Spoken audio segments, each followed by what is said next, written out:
آپ کے اور میرے آقا امام الانبیاء حضرت محمد مصطفیٰ، اونچی آواز سے کہہ دو صلی اللہ علیہ وسلم۔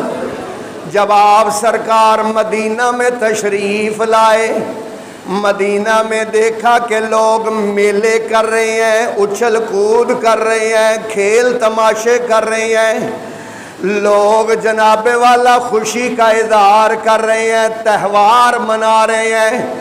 اللہ کے رسول حضرت محمد صلی اللہ علیہ وسلم نے جب مدینے کے لوگوں کے تہوار دیکھے، آپ سرکار نے فرمایا او میری امت کے لوگوں، میرے صحابہ، اللہ رب العالمین نے ان کے تہواروں سے اچھے تہوار اللہ پاک نے مجھے دو عطا کر دیے ہیں۔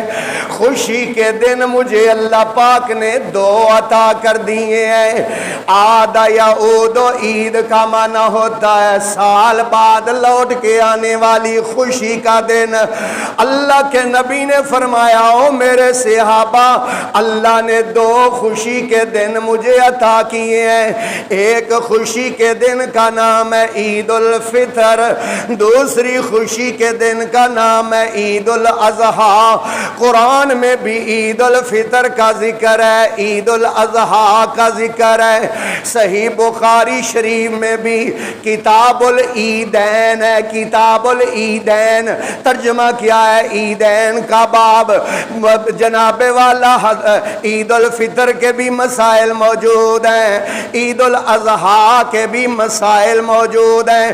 صحیح مسلم میں بھی کتاب العیدین، صحیح ابو داود میں بھی کتاب العیدین، جامع ترمذی میں بھی کتاب العیدین، سنن نسائی میں بھی کتاب العیدین۔ کتاب العیدین میں نہ دو عیدوں کا باب، سنن ابن ماجہ میں بھی کتاب العیدین، کہیں بھی احادیث کی کتابوں میں یہ تیسری عید کا کوئی نام و نشان تک نہیں ہے۔ باب و عید میلاد النبی حدیثوں میں کوئی نہیں ہے۔ چلو حدیثیں تو حدیثیں رہ گئیں، قرآن تو قرآن رہ گیا۔ فقہ کی وہ کتابیں جو چوٹی کی کتابیں ہیں، فقہ حنفی کی کتابیں، امام ابو حنیفہ رحمت اللہ علیہ کی فقہ کی کتابیں، سب سے چوٹی کی کتاب جس کو قرآن کے بعد فقہ حنفی میں سب سے اونچا مقام حاصل ہے، اس کتاب کا نام ہدایہ ہے۔ اس ہدایہ کو میں نے کھولا، اس میں کتاب الصلاۃ بھی ہے، اس میں کتاب الحج بھی ہے، اس میں کتاب الجہاد بھی ہے، اس میں کتاب الوضو بھی ہے، اس میں کتاب المغازی بھی ہے، اور ہدایہ شریف میں کتاب العیدین بھی ہے، کتاب العیدین بھی ہے۔ دو عیدوں کا باب ہے، دو عیدوں کا باب، عید الفطر کا باب کنز الدقائق میں کتاب العیدین، قدوری میں کتاب العیدین، شرح وقایہ میں کتاب العیدین۔ حالانکہ فقہ کی کتابوں میں وہ مسئلے موجود ہیں جو قیامت تک کبھی نہیں ہونے۔ میں ایک مثال دیتا ہوں آپ کو بات سمجھ آ جائے کہ فقہ کی کتابوں میں کون کون سی باتیں موجود ہیں۔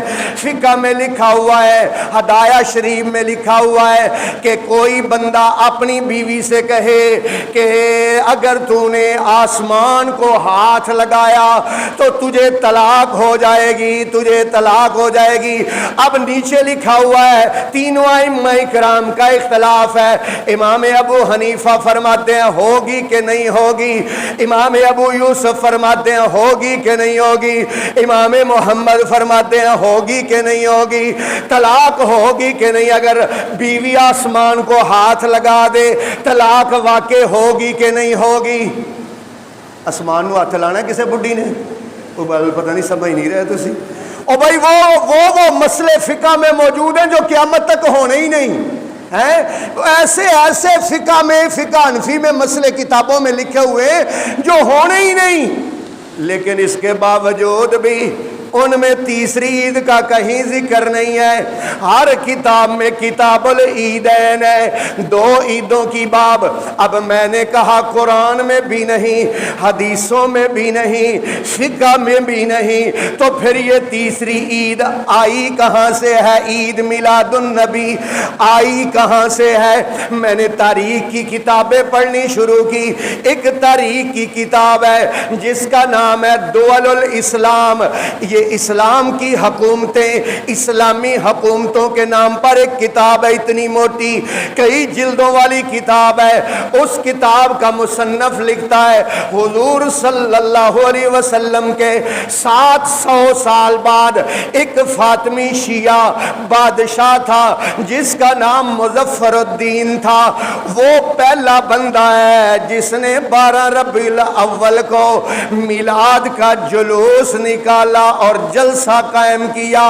حضور کے 700 سال بعد 700 سال تک اس کا کہیں نام و نشان تک نہیں تھا، کہیں اس کا اللہ کے قرآن میں، نبی کی حدیث میں، صحابہ کی زندگی میں، تابعین کے تبع تابعین، ائمہ کرام، اللہ کے نبی حضرت محمد صلی اللہ علیہ وسلم نے فرمایا، آپ نے فرمایا او لوگو ایک بات یاد رکھنا، علیکم بسنتی، تم پر میرا طریقہ لازم ہے، وسنت الخلفاء الراشدین المہدیین، اور میرے خلفاء راشدین کا طریقہ تم پر میرا لازم ہے۔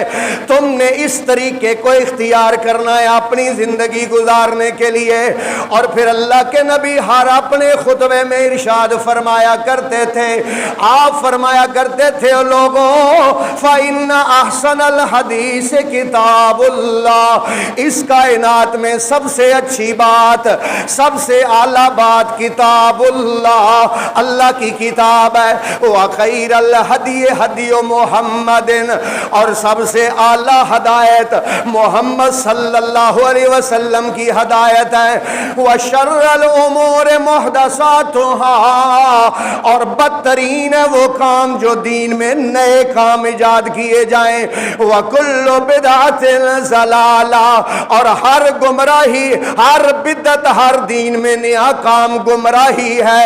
وَكُلُّ ضَلَالَةٍ فِي النَّارِ، اللہ کے نبی ہر خطبے میں کہتے تھے ہر بدعت لوگوں گمراہی ہے اور ہر گمراہی کا ٹھکانہ جہنم بنا دیا گیا ہے۔